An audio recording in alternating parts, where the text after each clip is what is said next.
kira sudah menjadi pekerjaan pengelola jurnal untuk memeriksa artikel. Dan Bapak Ibu sekalian juga para dosen ya, editor in chief-nya nih khususnya para dosen yang memang di bidang ini. Jadi editor in chief itu salah satu syaratnya adalah yang dinilai baik oleh pihak pengelola pihak Ristek Dikti adalah memilih orang yang ahli di bidang scope dan fokus jurnal tersebut. Apa? Dengan tulisan-tulisan yang dipublikasikan. Jadi nggak diukur doktornya, masternya apa, nggak pernah kuliah, nggak apa-apa juga. Karena di situ yang dinilai adalah publikasinya. Maka editor in chief nanti harus menampilkan link publikasinya, artikelnya. Kalau mau dinilai bagus gitu ya. Nah, oleh karena itu, karena memang dia memimpin jurnal ini, maka dia harus ahli dan memang di bidang itu. Dan nanti yang menjadi komandan dalam menentukan terbit atau tidaknya artikel tertentu yang masuk, dan membetulkan artikel itu sesuai dengan guideline yang sudah digariskan oleh jurnal. Nah, oleh karena itu, Bapak Ibu sekalian, editor in chief memang ya harus betul-betul komitmen all out ya, bahasa Inggrisnya itu all out. Nah, termasuk kali ini yang akan kita bahas adalah untuk analisis dan simpulan. Saya akan share screen dulu. Ini ya, sudah masuk screen-nya ya, Bapak Ibu sekalian. Sudah kelihatan? Sudah Pak, sudah. Sudah. Alhamdulillah ya. Jadi sesi hari ini 9 Oktober 2020 analisis dan penyimpulan. Ini kita ikut perintah Pak Anton ini ya. Jadi analisis dan kesimpulan. Nah ini kalau kita kembali sebelumnya ya dari pertemuan kemarin. Jadi kita sudah membahas tentang apa saja yang mesti dinilai ya sebelumnya di sini ya. Jadi yang ini ya, kepioneran ilmiah dan orisinalitas karya yang nilainya tinggi. Nah, ini di substansi artikel itu ada sampai 8 atau 9, nanti kita cek. Tapi kita akan lompat, jadi lompatnya ke analisis dan simpulan, nanti yang bawahnya baru kita akan tentang referensi. Nah, kita akan masuk di sini. Nah, di sini makna sumbangan bagi, nah ini kalau kita urut di evaluasi diri di jurnal. Saya tadi barusan juga evaluasi diri nih. Saya baru, ternyata jurnal saya Albab kan saya ajukan di kemarin akhir September. Tapi ditolak karena kemarin ada saya rubah-rubah linknya kan. Wah, jadi tidak lulus des evaluasi. Jadi ternyata boleh diajukan kembali. Saya sudah konsultasi ke Dikti, ke pihak Arjuna. Kalau yang sudah submit, itu boleh diajukan kembali. Jadi saya barusan dalam waktu 20 menit tuh evaluasi diri cepat-cepat, langsung saya isi, langsung saya submit. Nah sekarang tapi ternyata nilainya lebih tinggi dari yang kemarin. Kemarin saya dapat nilai 86, sekarang 89. Wah naik 3 nih, salah ketik nih ya, nggak apa-apa lah nanti. Jadi jatuh-jatuhnya ya begitulah kira-kira. Nah ini ada poin ini ya, ada poin makna sumbangan bagi kemajuan ilmu. Ini memang tidak masuk dalam yang kita canangkan untuk dibahas di shortcourse ini. Saya hanya mau overview saja, mau kita lihat. Jadi memang poin ini ada nanti harus Bapak Ibu isi dan harus dicentang. Nah, centangnya nilai berapa? Nah, kalau makna sumbangan bagi kemajuan ilmu itu ya harus dibaca artikel seluruhnya. Baca artikel seluruhnya. Nah, kira-kira inti dari artikel itu kira-kira memiliki sumbangan enggak bagi kemajuan ilmu pengetahuan? Artinya apa? Dalam bidang ilmu itu kontribusinya bagaimana? kira sangat nyata, artinya sangat nyata ya ini punya rekomendasi-rekomendasi yang bagus, kemudian yang memang apa ya diperlukan bahkan bagi pengembangan khasanah keilmuan tersebut, menyumbangkan teori baru, menyumbangkan gagasan-gagasan baru yang memang langsung bisa nyata. Biasanya ya kita lihat di sini, kita yang tahu kan editor in chief, karena editor in chief itu pasti baca semua artikel yang dimiliki di jurnal itu. Makanya kalau akreditasi awal 4 nomor, ya kan, 2 volume. Tapi kalau akreditasi baru, reakreditasi maka cuma 1 nomor. Jadi apalah kalau 1 nomor 5 atau 8 artikel tuh kita tahu apa tuh, apa isi artikel itu kan semuanya. Kemudian dampak ilmiah. Nah ternyata artikel yang besar sekali kan dampak ilmiah ini, artikel yang kita terbitkan, ya, kenapa harus dikelola dengan bagus, isunya sesuai, dan ini layak terbit atau tidak? Karena editor in chief itu sudah punya prediksi, ya dukun lah, dukun akademis, bahwa artikel ini kalau terbit ini pasti banyak disitasi nih. Kenapa? Karena banyak menarik, sangat bagus, gagasannya bagus, ditulis dengan baik, ya kan? Ini kalau saya terbitkan, ini pasti banyak yang mengutip nih. Nah, makanya kita sebagai editor in chief dan pengelola jurnal itu harus berburu dari penulis-penulis yang bagus. Salah satu caranya itu kita berburu penulis yang bagus, yang sudah terkenal. Misalnya ya kalau di bidang religious studies kan banyak itu kita tulis, minta Pak Zumardi nulis di jurnal kita, kan hebat tuh kalau minta Prof. Zumardi nulis di jurnal kita. Kalau yang Islamic Studies kan, kalau yang apa, yang ya ini kita Islamic Studies kan, nah, di diktis rata-rata walaupun banyak juga yang non, itu contoh saja. Artinya kita kalau mampu menghadirkan penulis-penulis yang sudah punya nama, nah itu kemungkinan besar akan disitasi. Dan biasanya kan penulis yang punya nama itu nulisnya nggak sembarangan, pasti sudah mengikuti yang di atas ini. Ada, nah, ini yang tantangan yang terbesar.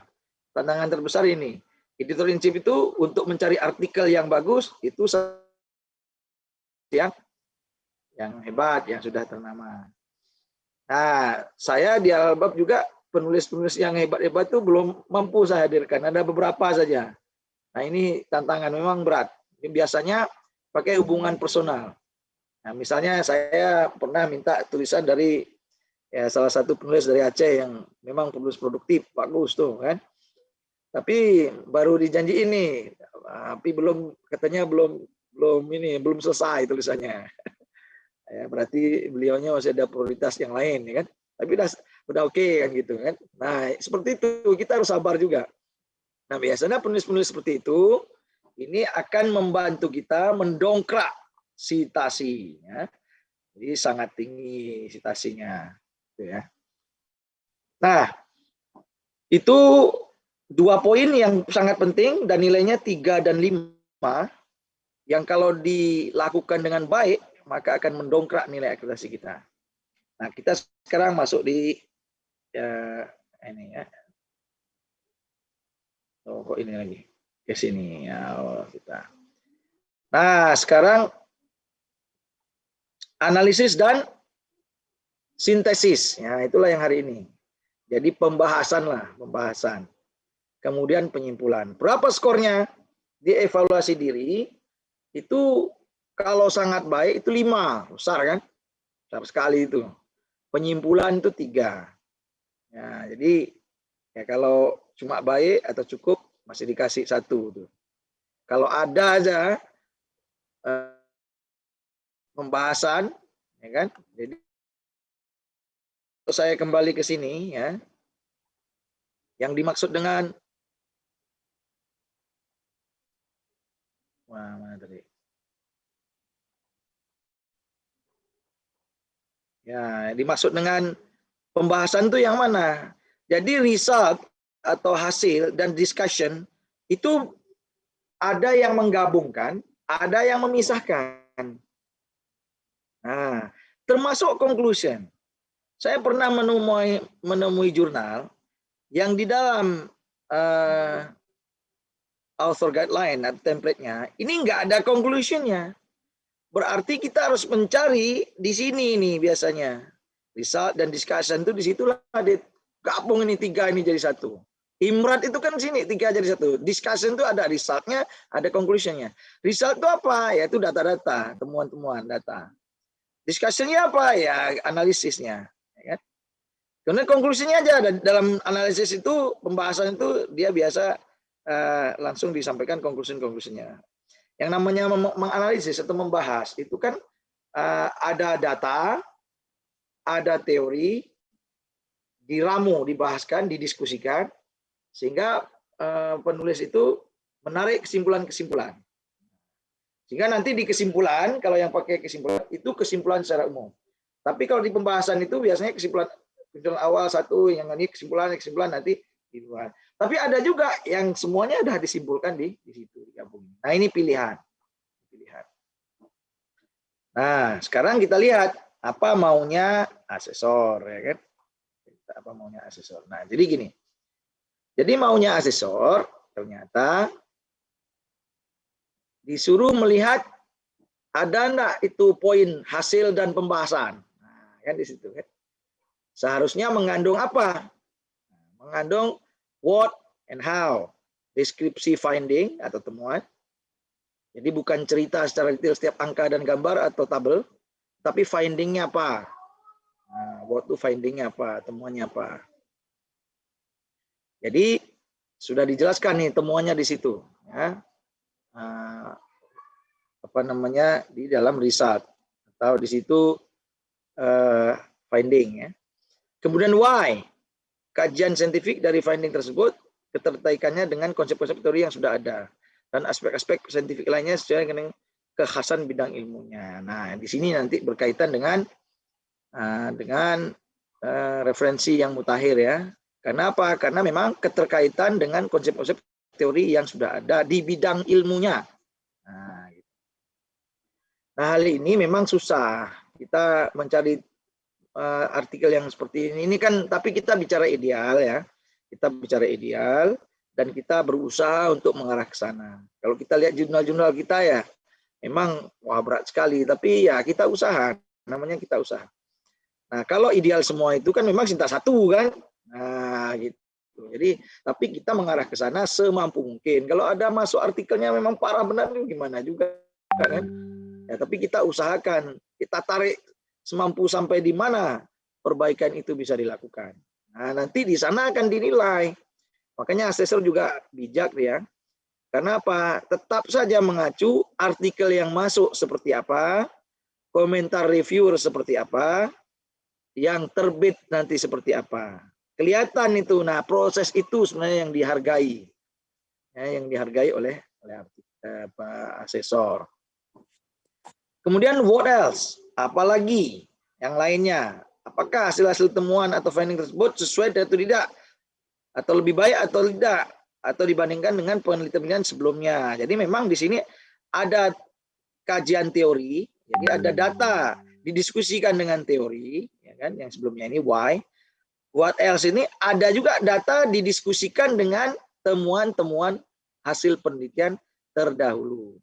Makanya di dalam landasan kajian pustaka itu ada 2 isinya, kajian teori itu yang relevan dan kajian penelitian terdahulu. Nah, kenapa perlu kajian terdahulu? Nah, ini seperti yang dijelaskan sebelumnya. Karena di dalam kajian penelitian terdahulu kita bisa mengetahui posisi artikel ini berada di mana. Sehingga ada state of the art itu istilahnya itu. Jadi ada pernyataan tentang inilah kondisi penelitian yang berada di sini yang berkaitan dengan artikel yang sedang dibahas ini, dan artikel yang dibahas ini berfungsi sebagai apa? Apakah melengkapi, menjelaskan, menindaklanjuti, mendalami dan seterusnya. Kemudian yang nomor 2 ini Paragraf dinarasikan dalam sajian deskriptif. Ya, jadi memang yang diminta itu deskriptif, ya, bukan tabel-tabel, tidak ada bunyinya. Harus pakai narasi, ya, paragraf. Nah, deskriptif analisis menghindari pola-pola penyajian yang numerik dan pointer-pointer. Jadi bukan PowerPoint lagi. Jadi kalau PowerPoint itu memang poin yang punya power. Tapi kalau artikel jurnal adalah paragraf-paragraf yang bermakna, yang mengantarkan, menjelaskan tentang hasil-hasil penelitian. Terus. Jadi bedanya itu, ya. Jadi kalau mau pointer-pointer, ya itu PowerPoint. Tapi nanti pada saat PowerPoint sesuai dengan poin-poin yang ada dalam artikel. Yang ketiga, dalam bidang ilmu agama, penyajian ayat dan hadis tidak diperbolehkan secara berlebihan. Sebaiknya dengan menyebut saja surat ini. Sudah kita bahas kemarin. Jadi maksudnya ya, kalau angka hurufnya itu huruf Arab kan nanti nggak terdeteksi, nggak sama. Jadi harusnya satu artikel itu memuat satu jenis aksara. Apakah aksara Arab atau aksara kalau ini nih alfabet, ya. Roman script, ya, bahasanya ini Roman script. Jadi kalau sebagiannya Arab, sebagian Roman script tuh gabung-gabung, campur-campur, nggak boleh itu. Satu aksara saja konsisten. Ya berarti nanti diterjemahkan atau ditulis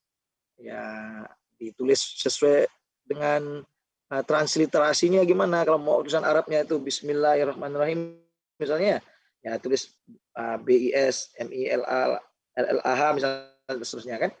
Ada transliterasinya dibuat. Jadi kalau mau lebih mudah, ya artinya misalnya kan langsung. Itu yang diminta asesor. Ini asesor akan menilai seperti ini. Oleh karena itu disiapkan. Ya. Nah, kalau saya, ini itu kan tadi dari perspektif asesor. Kalau saya secara umum, ya, secara umum yang ada dalam discussion ini, jadi discussion itu sebelumnya ada result. Tapi kalau hanya discussion saja, nah ini isinya bagaimana kita ringkasan hasil abstraksi. Ini maksudnya gini, ya kita narasikan dulu di paragraf-paragraf awal itu.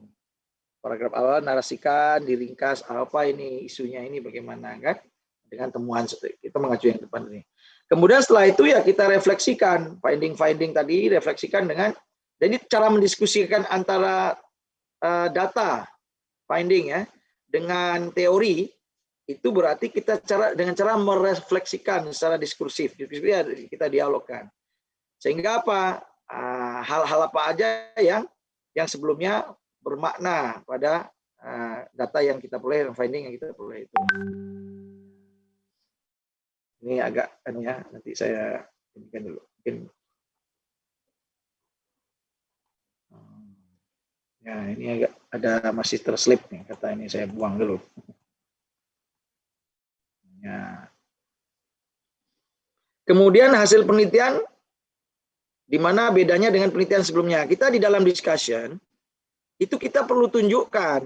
Ini ideal yang ini ya, kami rumuskan. Nah, saya punya ini ya, ada satu satu kajian. Jadi saya menjadi mentor di satu kajian namanya Kertaglama Global Academia yang menyelenggarakan kursus menulis artikel dengan cara kami, ya, sehingga artikel itu memang kita siapkan untuk jurnal, kita submit di jurnal. Nah, jadi kami membuat, itu di bawah asuhan Profesor Dr. Irwan Abdullah, ya. Nah, kita membuat rangkuman-rangkuman dari meneliti berbagai artikel yang ada, khususnya yang terindeks Scopus, maka ini hasilnya. Jadi ada hasil penelitiannya, di mana bedanya dengan penelitian sebelumnya. Ini mesti ada di sini kalau kami. Ya. Jadi yang ini tadi itu guideline. Kalau kita sudah melakukan ini, ya otomatis ini akan terpenuhi. Makanya ini ada di sini. Nah, kemudian Itu untuk melihat hasil itu di mana bedanya penelitian sebelumnya, maka itu caranya adalah mendiskusikan, mendialogkan dengan literatur review. Nah, gitu. Kalau ini kan dengan teori, ya kan? Nah, yang ini dengan teori. Kalau yang ini maka dengan penelitian terdahulu, literatur review. Nah, setelah itu kita lihat signifikansi hasil penelitian ini apa. Nah, ini untuk menjawab tadi kontribusi pada hasil penelitian yang ini tadi. Makna sumbangan bagi kemajuan ilmu pengetahuan. Nah, ini akan terjawab di sini dia. Signifikasi hasil penelitian ini apa? Nah, kalau kita bisa satu paragraf saja di sini, kan lumayan tuh. Jelas. Karena sebenarnya artikel jurnal ini kan terbatas ruangnya. Jadi kita harus pandai-pandai meletakkannya. Beda dengan skripsi, tesis, disertasi. Ruangnya terserah, nggak dibatasi. Kalau di Amerika, biasanya tesis cuma 60 halaman. Tapi kalau di Indonesia kan tesis 200 halaman. Semakin banyak halamannya, semakin bangga dengan bagus gitu. Padahal tidak tentu juga. Ya hasilnya apa yang masuk di situ banyak sampah juga gitu kan. Ya. Tapi kalau memang betul-betul detail dan bagus ya pembahasannya mendalam ya oke. Nah kemudian poin terakhir itu action plan. Ya. Apa maksudnya action plan itu? Ya kita sebutkan satu. Yang pertama itu atas hasil tersebut apa kira-kira yang perlu direkomendasikan bagi masyarakat, bagi pengguna, bagi pembaca. Ya. Yang kedua, atas hasil tersebut, riset lanjutan apa yang boleh jadi semacam ini further research lah ya, next research, next, what's next gitu di sini ya. Nah itu kalau kami ya, tapi kalau kita lihat, kalau kita mengerjakan yang ini, maka ketika di sini ya terjawab. Itu untuk discussion atau analisis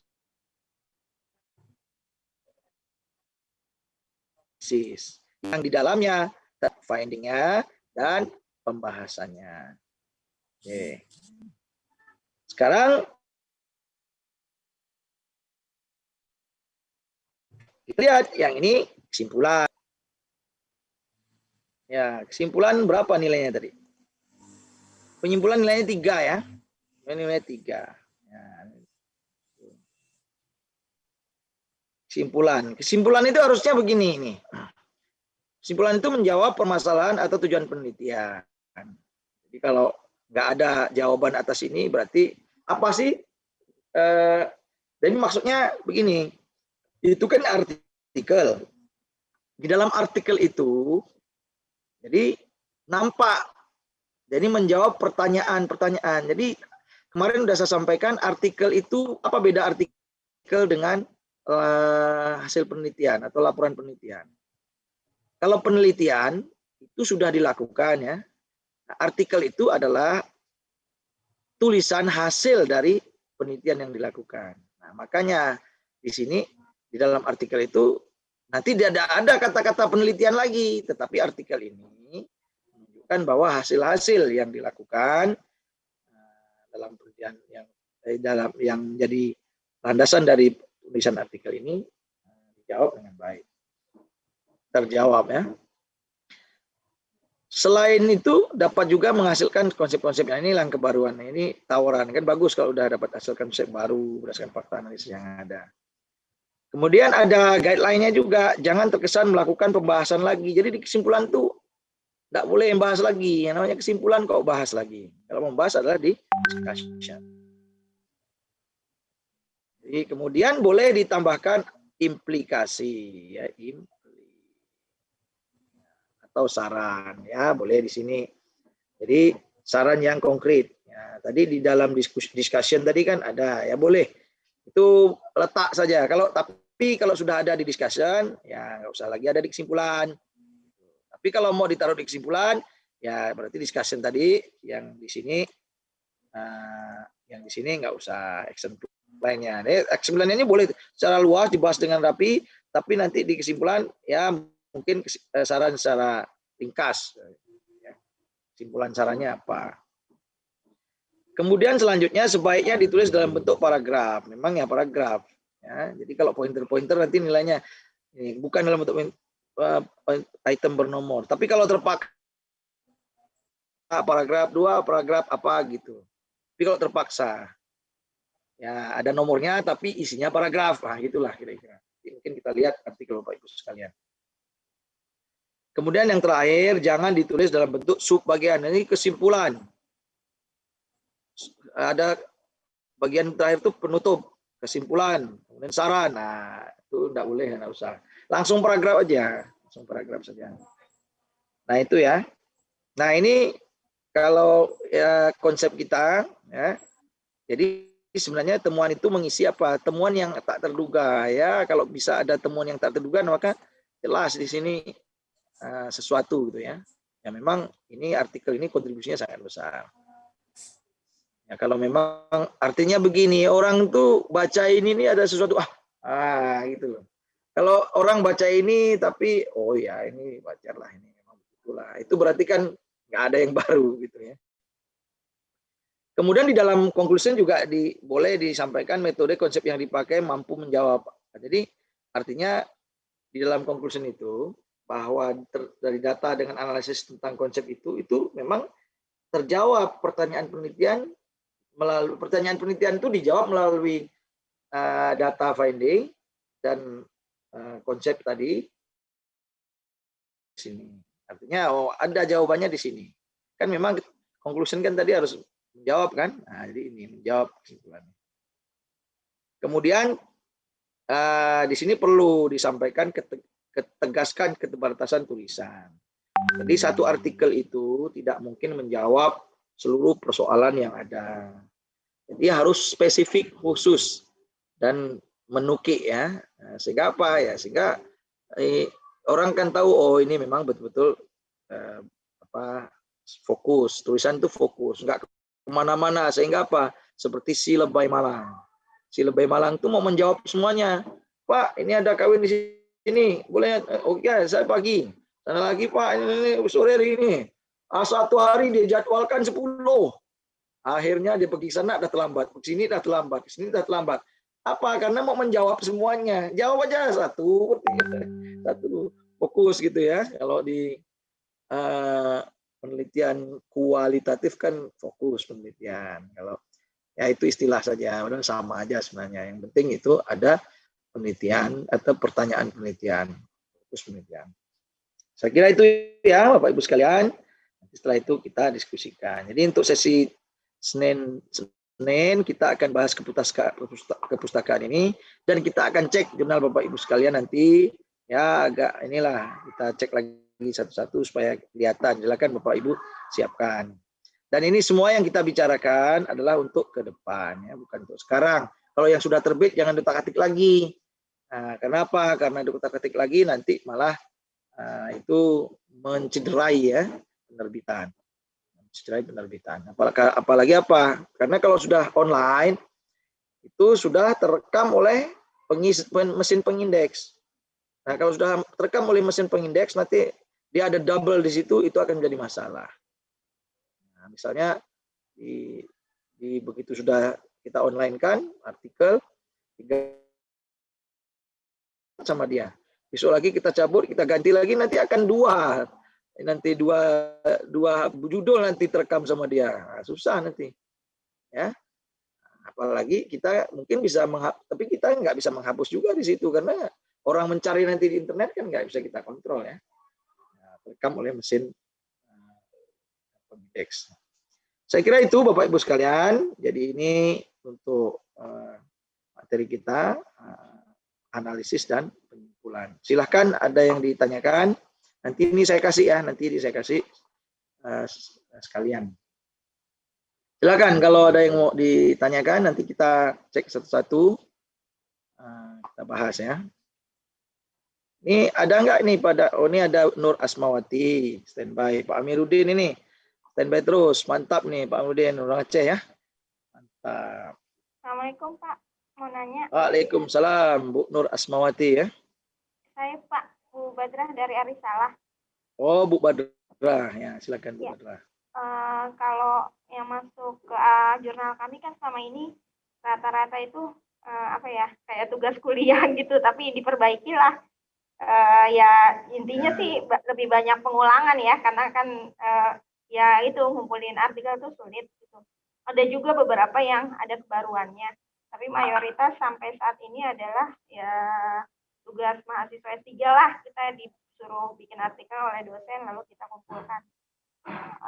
Berarti nanti itu akan sulit ya Pak ya untuk memperoleh poin yang baik gitu. Tapi kalau secara konten artikel sih memang sudah bagus, hanya saja kalau dibilang kebaruan apalagi yang dalam hal kayak gini kan agak sulit ya.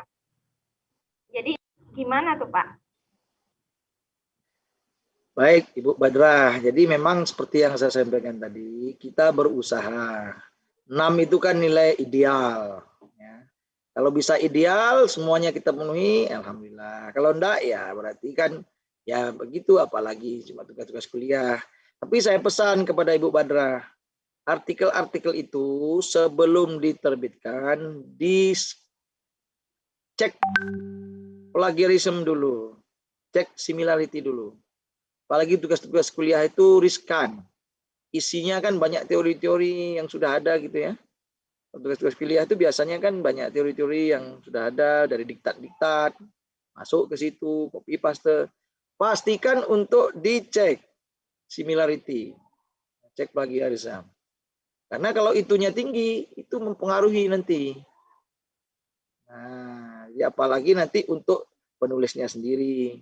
Jurnal juga kena. Ya, jurnal kena itu. Karena itu di jurnal itu selalu dipasang tuh kan, cek apa logonya. Tapi maksudnya suruh cek. Nah, yang mengecek itu pengelola jurnal, jangan disuruh cek itu penulis, karena di dalam cek similarity itu bisa diatur. Nah, jadi bisa diatur mau yang mana yang kita exclude ya, sumber yang mana itu bisa diatur. Nah, kita yang ngecek, kalau kita yang mengecek, kita cek betul-betul murni, kelihatan nanti artikel ini sudah duplikasinya ada di mana. Makanya itu berat juga. Kalau jadi pertama artikel masuk, begitu mau diedit, mau diperiksa, itu cek dulu similarity-nya dulu.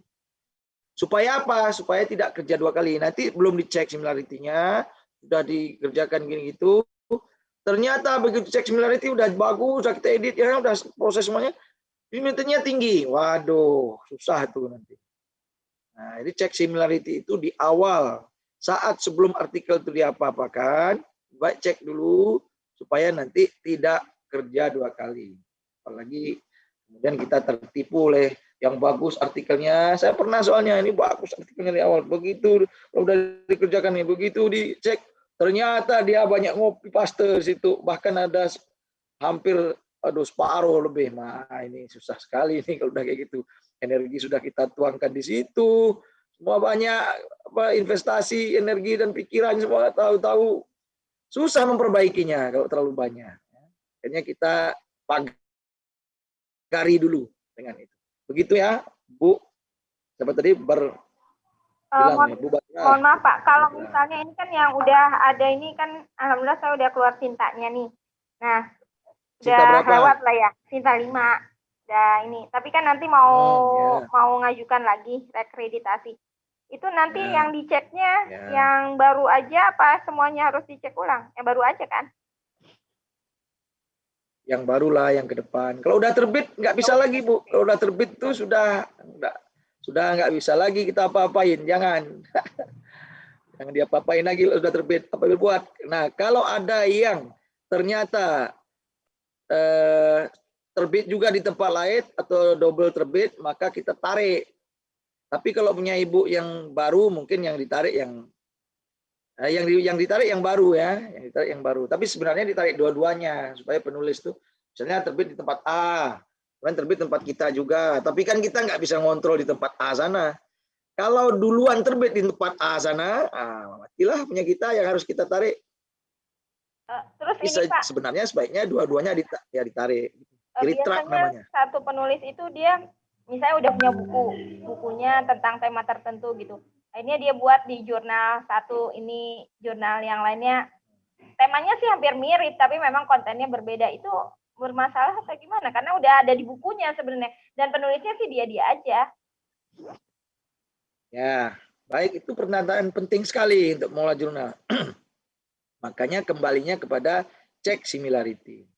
Kalau bukunya sudah online, terdeteksi similarity, itu nggak akan itu dianggap sama. Nah, yang lama gitu nggak terdetek di internet.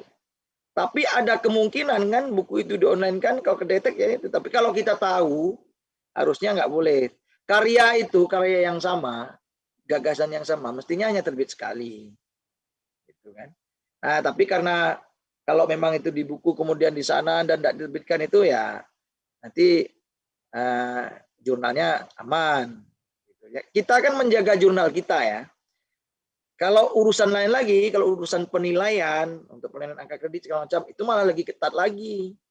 Tapi ada dua hal yang berbeda. Yang pertama kita menjaga jurnal kita dari menerbitkan karya-karya yang sudah nggak perlu lagi diterbitkan. Kita ini akan dianggap jurnal yang bagus dan kredibel kalau jurnal kita ini menerbitkan artikel-artikel yang memang belum terbit di tempat lain. Maka harus ada kontrak di situ. Konsiderasinya belum pernah disubmit ke jurnal lain dan belum tidak dalam pertimbangan diterbitkan di jurnal lain. Nah, kalau buku segala macam ya itu sebenarnya ya bagian dari itu. Kalau kita udah terlanjur ya apa boleh kalau udah terlanjur. Tapi ke depan harusnya jurnal itu memang original gitu. Makanya dalam review form itu mesti dilihat originality gitu ya. Karena kalau udah diterbitkan di tempat lain nggak original lagi kan, gitu Bu. Kalau misalnya gini Pak, itu udah diterbitkan di jurnal, terus biasanya kan ini sangat kreatif ya dosen-dosen itu, jadi mereka berkumpul atau misalnya dia sendiri bikin bunga rampai bukunya. Dari kata dia sih, ini pengalaman teman-teman ngajarin gitu biar cepat lah intinya. Akhirnya dialih bahasakan. Tapi padahal itu juga gitu. Atau kadang-kadang bukan dialih bahasakan, misalnya dari bahasa Indonesia jadi ke bahasa Inggris atau ke bahasa Arab. Itu kan nggak kedetek. Oke. Gimana Pak? Kalau ini dari perspektif jurnalnya, kalau itu terbit di jurnal ibu dulu, terserah mereka mau bikin itu nggak masalah. Itu originalnya ada pada ibu. Gagasannya itu originalnya diterbitkan oleh jurnal ibu. Silakan mereka, kita nggak bisa juga kontrol penulis itu. Yang kena yang lain kan. Tapi sebaiknya kita sarankan kalau dia tanya bahwa yang namanya satu gagasan itu ya terbit di satu tempat, ya kan? Ini kalau memang di urusan itu. Kenapa? Karena nanti kalau dia terbit tempat lain ya nggak apa-apa juga. Kalau bahasa dia akan sama, ada artikel yang dialih bahasakan dia akan terdeteksi dia akan terdeteksi. Kalau jadi cuma bahasanya aja berbeda, dia akan terdeteksi. Apalagi, nah jurnal harus mengantisipasi ini. Kalau udah tulis di bahasa Indonesia sana, kemudian diinggriskan masuk ke kita, atau sebaliknya, kalau sudah terbit, intinya kalau barang ini sudah terbit, jangan diambil jurnal. Banyak pilihan yang lain. Tapi kalau sudah terbit di jurnal kita, penulis mau bikin bunga rampai, mau apa silahkan. Kalau urusan lain, urusan kenaikan pangkat, nanti dia penilaian, itu urusan lain. Biasanya, karena saya tim PAK, kalau ada karya yang kayak gitu, kita akan ambil salah satu. Nah, gitu. Kita akan, kalau kami tim PAK kan juga, ini juga melihat itu sebenarnya nggak boleh, tapi kita ambil salah satu yang original. Biasanya jurnal lebih tinggi nilainya, karena bunga rampai itu, buku bunga rampai nilainya kecil. Nilainya kecil buku bunga rampai itu. Jadi kalau jurnal kan nilainya besar. Jadi kita biasanya itu. Tapi kalau dari perspektif jurnal, itu saya sampaikan Bu, kalau itu terbit di jurnal ibu dulu, terserahlah penulis tuh mau bikin apa-apa ya, kita mana lagi kita ngelarang juga susah ya, nggak bisa kan, nggak ada hak kita. Dan itu maksudnya gini juga, ibu sebagai pengelola jurnal karena terbitnya di jurnal dulu yang pertama nggak masalah gitu. Tapi kalau sebaliknya sudah terbit di bunga rampai ini situ, kemudian ini lebih baik ibu tolak, cari yang lain. Masih banyak lah. Masa ibu nggak bisa cari artikel yang lain, kan gitu. Cari dong, jual mahal dikit jurnalnya juga kan. Apalagi sudah bersinta kan. Nah, kalau sudah bersinta itu sudah lumayan. Baik, itu Pak, banyak terima yang cari. Oke Bu, begitu ya. Iya, iya. Baik, Pak, Terjawab makasih nggak ya, Ibu? Pak ya. Iya, iya, Terjawab terjawab, Pak. pertanyaannya? Terjawab ya. Oke, Iya. bagus, makasih. Cuman bingung nolaknya itu. Ya, ada yang lain silakan. Ini yang standby ya Pak Amiruddin aja sama Pak Hayan Ahmad, Pak Abdul Jalil juga. Udah. Pak Hayan silakan. Ada yang mau ditanyakan? Ini yang editor in chief Bu Nur, Bu Nur Asmawati, ada yang mau ini? Udah jelas semua ya. Mohon izin tanya, Pak. Silakan. Baik, untuk yang tadi similarity-nya itu harus berapa persen sih, Pak? 25% atau 30 untuk yang similarity. Kemudian setelah cek similarity dari editor baru dikirim ke reviewer gitu, Pak ya? Atau Ya. gimana? Cek similarity itu keputusan ada di pengelola jurnal. Tapi semakin tinggi similarity kan semakin besar kemungkinan plagiarisme. Nah, kalau sebaiknya ya kalau mau bagus artikelnya begini, misalnya dia cek similarity-nya dapat 20. Nah, kemudian ini kan oke, ini bagus, judulnya bagus, topiknya apa sesuai, ini kira-kira dibaca oke gitu ya. Nah, similarity 20. Kita kasih ke reviewer kan, reviewer. Kemudian ada perbaikan. Nah, perbaikan itu nanti diharapkan juga akan mengurangi similarity karena nanti dicek kan. Nah, nanti kemudian bisa turun similarity sampai 10. Nanti editor yang kemudian final editor itu begitu terakhir udah editing, udah dari reviewer, udah dibalikkan, udah diperbaiki oleh penulis semua, kemudian di editor mengedit lagi untuk final draft. Nah, kemudian kita cek similarity, ternyata tinggal 10. Bagus tuh. Jadi perubahan itu jadi baik, dan proses itu yang dimaksudkan oleh pengelola jurnal yang baik. Pengelola jurnal itu ada artinya melakukan pekerjaan gitu. Tapi kalau dari 20 similarity masuk lagi 20 terbit 20 ya nggak ada guna juga, review editing nggak ada guna, ya kan? Gitu Pak Hayan. Gimana? Mohon maaf Pak, kalau di PAK berapa persen Pak similarity-nya? Itu kembali ke kampus masing-masing ya. Kalau di PAK itu. Kalau kami di tempat kami itu 10 aja. Kalau tempat kami. Tapi ada yang sampai 15. Tapi nggak ada yang lewat 20 itu udah nggak ada lah itu kalau saya kira. Jadi kalau bisa 10 maksimal itu udah bagus lah. 10 maksimal. Baik, itu Pak. Ya Pak Ayan ya. Tapi kita Ya, Pak. kembalikan kepada masing-masing. Saya nggak tahu kalau di pusat berapa. Jadi kalau kami 10. Dan alhamdulillah sih selama ini lolos juga ke pusat kalau 10. 10 itu sebenarnya udah banyak juga itu. Kalau bisa 5, 0, 1, 5 kan lebih bagus. Ya lebih kecil angkanya lebih bagus. Baik Pak. Gitu ya Pak Ayan ya. Ya Pak. Oke, terima kasih. Ada lagi yang lain silakan. Silakan Pak Amiruddin Al Acehi. Waalaikumsalam warahmatullahi wabarakatuh.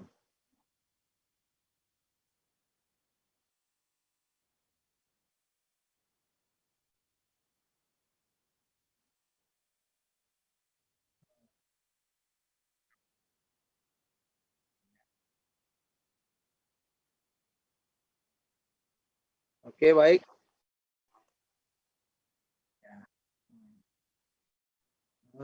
Ya.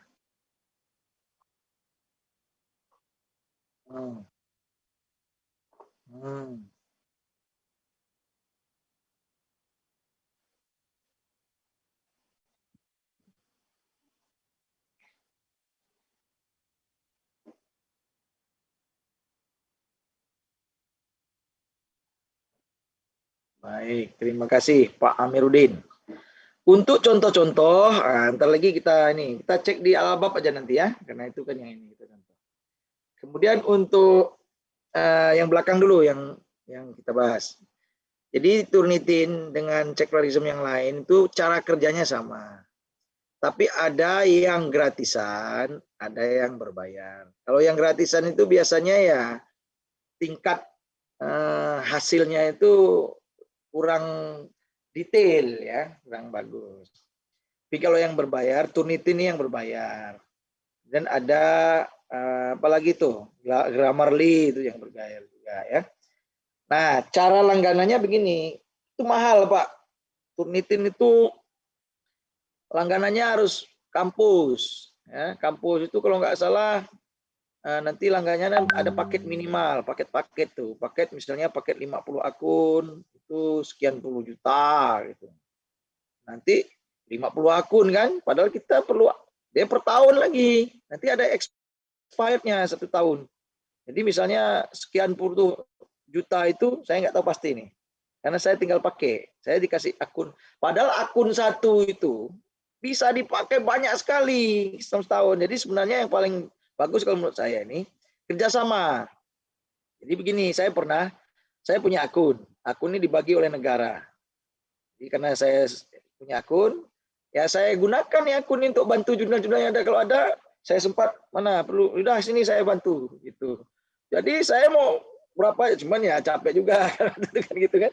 Ya tapi daripada dua uang negara ini kita kasih itu semua kan. Nah, tapi memang ya kita siasat. Walaupun nih kalau ketahuan itu mungkin marah juga tuh meeting sama kita kan. Jadi dilema. Tapi karena terlalu mahal, uang itu udah sewa negara. Sama dengan ini Pak Amiruddin, langganan Scopus. Jadi kalau Scopus itu, kalau kita nggak langganan kan kita nggak bisa download dan macam-macam. Tapi kalau kita langganan, kita bisa download macam-macam artikel yang ada tempat dia. Kemudian kita bisa mengecek itu yang disitasi oleh Scopus jurnal kita ini. Jurnal Pak Amiruddin jangan-jangan udah disitasi oleh jurnal yang terindeks Scopus. Misalnya jurnal Pak Amiruddin ditulis, misalnya saya nulis artikel. Saya kutip jurnal salah satu artikel jurnal Pak Amiruddin. Artikel saya ini saya terbitkan di jurnal yang Scopus. Itu ada tuh citasinya di sana. Itu nanti kalau untuk jurnal Pak Amiruddin mau ke Scopus, itu berguna. Nah, kita nggak tahu kalau kita nggak langganan, nggak punya. Nah, kayak gitu-gitu ya. Nah, ini bisnis semua. Nah, oleh karena itu, balik kepada Turnitin, baiknya memang pertemanan. Nah, Pak Amiruddin kan di Langsa kan? Nah, Biren kan? Nah, apalagi Biren kontak nanti Pak Anton, kontak-kontak di situlah berkawan. Turnitin mana nih boleh ya? Biasanya boleh aja tuh, karena sayang juga. Jadi paket-paket tuh ada ratusan kalau nggak salah tuh, puluhan juta. Berapa 80 juta atau berapa paketnya kayak gitu. Aduh kan mahal juga kan? Setahun. Bagus dikasih kita Pak Amiruddin untuk ngelola jurnal aja tuh. Kan? Masalah Turnitin kita pandai-pandai lah gabung-gabung dengan kawan yang lain. Nah, begitu kalau saran saya. Tapi sebenarnya ini kalau direkam ini susah juga, nanti ketahuan Turnitin saya kena marah sama Turnitin. Tapi untuk kita di PTKI kan, apalagi ya uang negara ini harus kita hemat, kita ini supaya ya bermanfaat lah. Banyak pengelola jurnal yang mengeluh-ngeluh tidak dapat itu kerja rodi, tapi uang negara yang ada malah kita sumbang-sumbangkan. Jadi ini yang perlu. Kemudian pertanyaan Pak Amiruddin tadi mengenai ini ya, kita lihat nih kalau gitu. Share screen dulu ya. Saya share screen dulu. Share screen. Nah, ya inilah ya bab nih. Kita cek yang terbaru aja ya, terbaru. Kemarin nah kita yang kemarin nih kita download lagi ya. Mumpung nggak kita yang ada di situ ya. Nah, sebenarnya kita mau cek di jurnal Bapak sebenarnya biar kita ketahuan. Kan? Nah, contoh artikel kan, contoh kesimpulan. Nah, ini conclusion itu 2 paragraf aja, ya kan?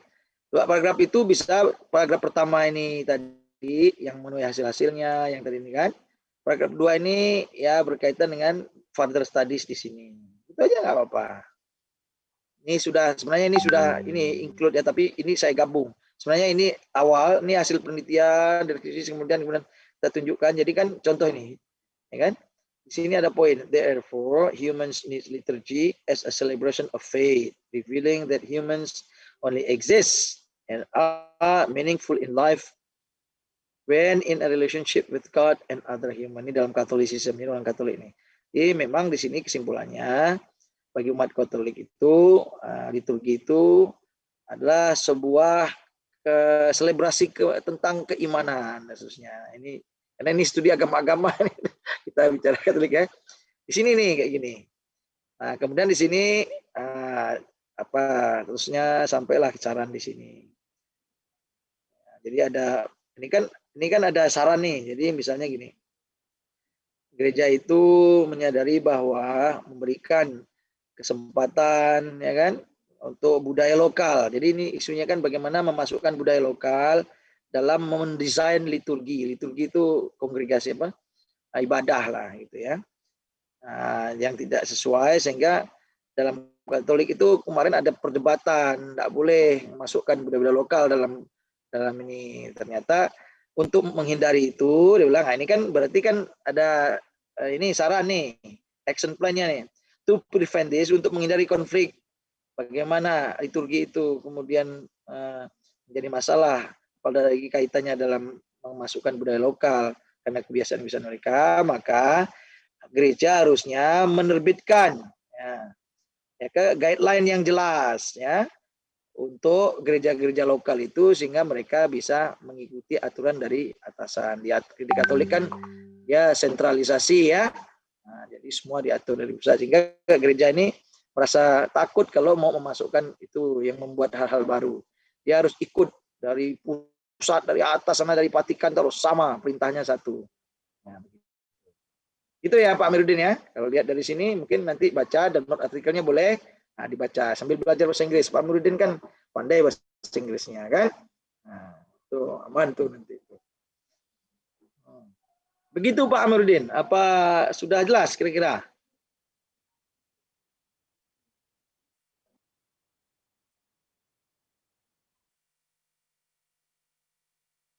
Nah, betul. Kita lihat juga nih kalau gitu artikel Pak. Mari kita lihat dulu ya. Ini baru kita cek nanti bagaimana yang kurang-kurang ya kan. Nanti kita tunggu dulu nih. Saya buka nih lagi satu. Apa jurnal kemarin Pak Amiruddin? Al-Fikrah. Kita tengok dulu Al-Fikrah. Biar ini ya. Al-Fikrah. Jurnal. Apa tadi? Jurnal apa Al-Fikrah nih? Di apa tadi? IAIE Al-Aziziyah. IAI kah? Itu. Ini kan. Kok ini ada yang baru masuk nih. Nah, coba kita lihat nih isinya nih. Mana ini isi? Ini terbitan. Terakhir kita lihat ya. Nanti kan Jakri kan sini dia. Nih kita lihatlah PDF nih. Ini boleh nanti ini Pak Amiruddin kan ini belum ada. Ini boleh dibikin-bikin IT-nya nanti disuruh bikin yang gini misalnya. Nah, kalau di Albab nih kan nanti sudah di-download berapa kali apa itu, entar ya.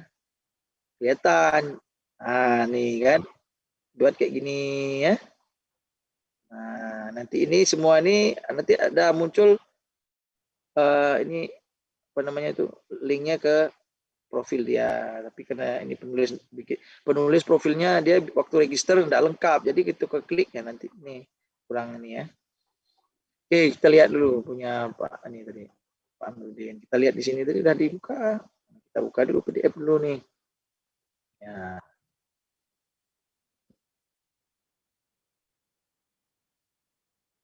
Nah ini. Wah ini kurang ini nanti ada pertanyaan kemarin waktu dibedah di manajemen itu kan pasti dikasih tahu oleh Pak Anwar Dhani. Selain nama orang juga nama afiliasi. Ini tidak ada nama afiliasi kan? Catatan tuh nanti yang terbit lagi ke depan harus kasih nama afiliasi. Mohon maaf Pak, nggak kelihatan. Nggak kelihatan. Sebentar, saya Oke, Ya, buka lagi. Nah, biar kelihatan. Sekarang sudah kelihatan.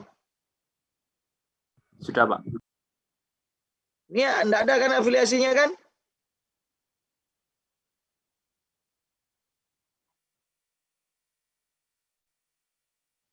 Afiliasi itu dia ini punya lembaga dari mana? Kalau gini kan enggak tahu nih Hilmi Imran ini dari mana? Orang mana nih? Jangan-jangan orang ini dah dari mana kan? Nah, jadi biasanya nama kampus atau tempat dia bekerja. Kalaupun dia enggak punya, dia ditulis di situ freelance researcher atau peneliti mandiri. Nah, gitu. Harus ada afiliasi. Afiliasinya apa? Oh, dia ini peneliti mandiri. Tulis. Kalau di kampus, Hilmi Imran. Nah, kemudian apa namanya? Dari Win Aranili Aceh kan gitu. Kemudian olehnya nih nggak usah lah pakai oleh-oleh lagi. Nah, oleh-olehnya kasih ke saya aja oleh-olehnya ya. Di sana ada dendeng ikan, Tok Semawi itu. Di Biren tuh, wah itu ada sate matang ya. Itu enak kali sate matang tuh. Nah, gelarnya enggak usah juga kalau boleh itu. Usah ke gelar. Capek aja nih nulis-nulis gelar apa nih. Nah, karena nanti apa? Nanti waktu disitasi oleh orang, pusing orang nih kalau orang luar negeri. Apa SHI, FA ya? Dia udah Helmi Imron. Nah, nanti citasi kan kalau pakai apa? Stylenya apa? Gaya selingkungnya apa? Gaya selingkung itu style of writing. Bahasa Inggrisnya itu writing style, bahasa Indonesia gaya selingkung. Bukan selingkuh, Pak Amiruddin. Nah, selingkuh tuh ketahuan bahaya, hancur dunia. Kalau Peramli pandai Peramli. Peramli orang Aceh tuh. Asal Aceh Peramli ya. Nah, jadi ini enggak usah ini gelarnya, olehnya pun enggak usah. Kalau email wajib. Jadi email sama inilah apa namanya? Afiliasi. Tapi email, kalau email di sini wajibnya kan di dalam akunnya. Kalau di sini enggak pun enggak apa-apa. Yang penting nama dan afiliasi. Ini abstraknya panjang kali. Oh, abstrak kok panjang kali. Abstrak tuh yang abstrak. Sekali lihat, selesai nanti kita bahas abstrak. Kemudian, ya kata kunci kan. Kita lihat ini nanti. Ini kalau saya tanya Pak Amiruddin, ini artikel yang masuk dengan artikel yang terbit sama ada? Kalau saya asesor, saya minta pasport editor, saya lihat artikel yang masuk pertama kali itu. Sama dengan ini, oh ini nggak kerja ini artikel nih editor kan? Sama nggak Pak Amiruddin? Udah di review nggak nih? Ada ya? Artinya berubah ya? Kalau berubah kan itu berarti ada kerja pengurus tuh. Kalau enggak berubah, enggak bekerja. Sama lah. Napeng. Apa tuh? Hanapeng, Hana. Enggak usah dilanjut, nanti yang lain enggak tahu. Nih, penutup penutup. Kalau mau penutup boleh, tapi sebaiknya pakai conclusion aja, kesimpulan. Kalau penutup kadang itu kayak skripsi, nanti di sini kesimpulan, di sini saran. Nah, tapi ini udah betul. Penutup, oke, enggak apa-apa. Di sini 2 paragraf, ya kan? Coba kita lihat isi paragrafnya tuh. Ada penutup yang digunakan, bagus nih. Ini 2, pertama, udah kekuatan ini. Ya.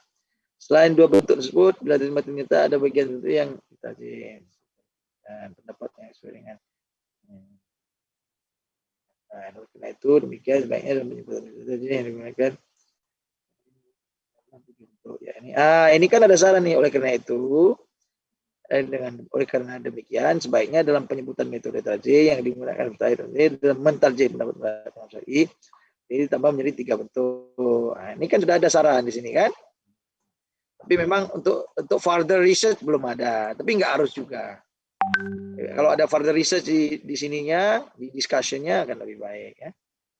Nah, ini kalau ada 1 paragraf tapi isinya 1 kalimat, ini lebih baik dihindari.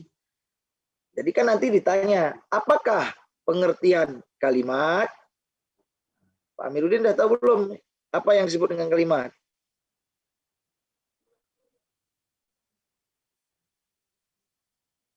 Kalimat ya, kumpulan beberapa ini. Apa yang dimaksud dengan kalimat? Kumpulan beberapa kata yang memiliki struktur apa? Ya, kalimat yang benar sesuai dengan ejaan bahasa Indonesia yang benar, yaitu ada subjek dan ada predikat. Minimal subjek dan predikat, kan minimal. Nah, ini sekarang kemudian saya tanya, apa yang disebut dengan paragraf? Kalau ini satu paragraf atau satu kalimat. Gitu kan. Itu. Jadi biasanya gabung ke sini.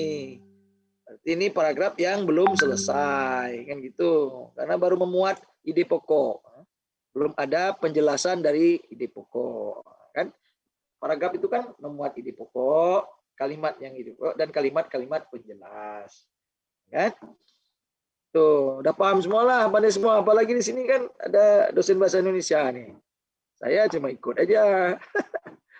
Itu ya, Pak Nurdin. Jadi oke, ini kesimpulan sudah lumayan.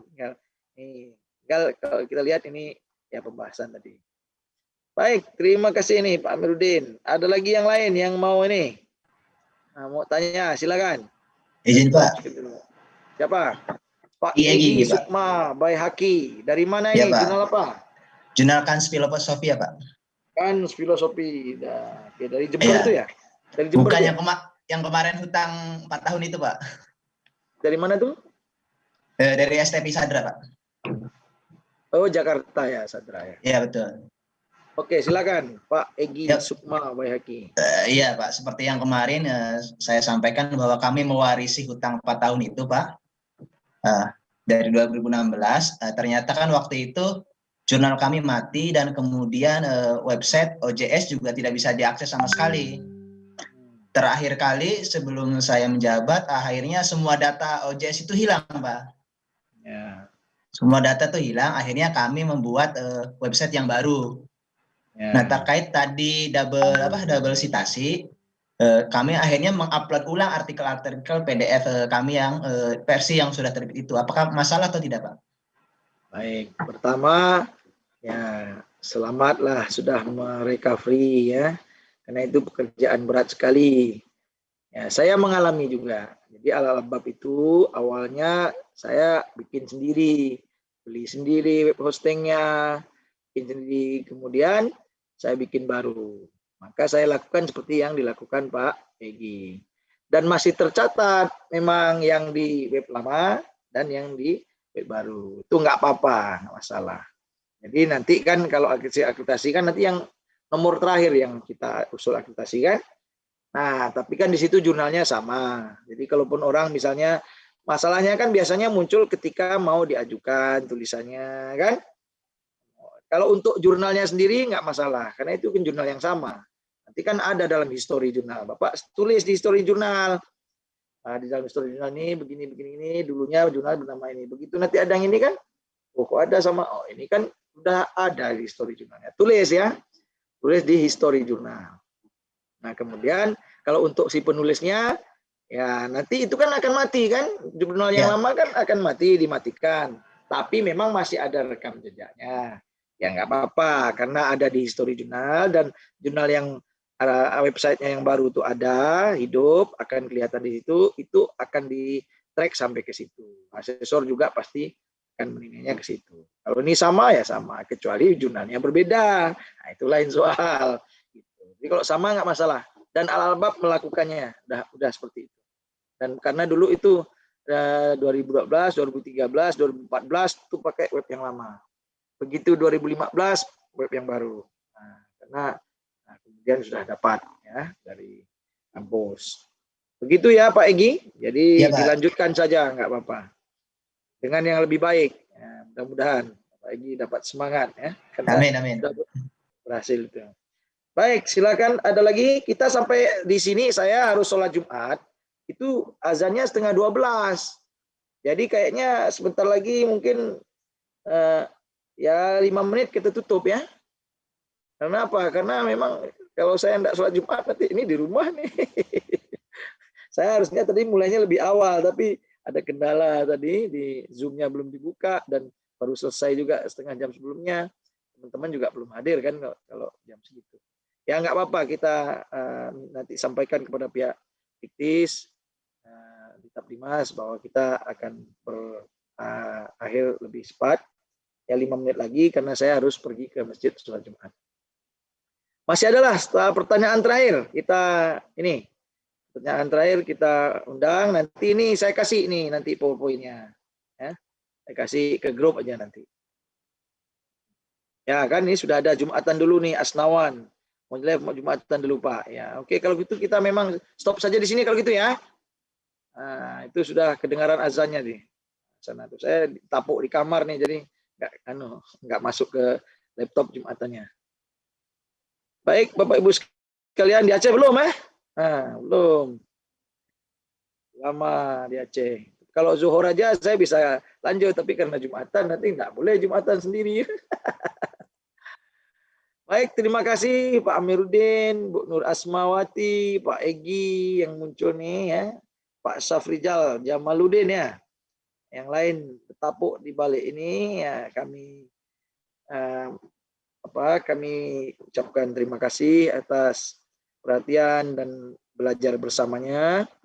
Kita akan lanjutkan di hari Senin dengan materi berikutnya. Sekaligus saya mohon Bapak Ibu sekalian, nanti kita buka jurnal masing-masing, kita bedah satu-satu, sehingga nanti kita periksa semuanya seperti punya Pak Amiruddin tadi kan, yang belum diperiksa. Saya kira itu mudah-mudahan bermanfaat. Kurang lebihnya mohon maaf. Stay healthy, siap-sehat semuanya ya Bapak Ibu sekalian. Ya, Bapak. Mutiara baru muncul ya. Terima kasih. Juga. Saya akhiri dengan bacaan hamdalah bersama-sama. Alhamdulillahirabbil alamin. Pak Zai. Mohon maaf. Wallahul muwaffiq ila aqwamit thoriq. Assalamualaikum warahmatullahi wabarakatuh. Waalaikumsalam warahmatullahi wabarakatuh. Terima kasih Pak. Siap, sama-sama. Yuk, kita langsung live ya. Pak ya. Ya, Saya end langsung.